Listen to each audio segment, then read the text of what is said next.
How to find story archive on Instagram. This is what we are going to talk about today in this video. Make sure to subscribe to the channel. This really helps a lot. So without any further ado, let's move into the video. First of all, open Instagram app on your mobile. As you open Instagram app on your mobile, then you have to go on the profile option that is located down below.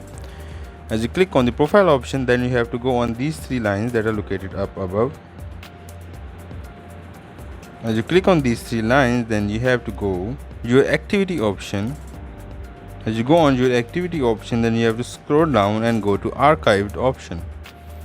As you click on archived option, now here you can see the stories that I have archived.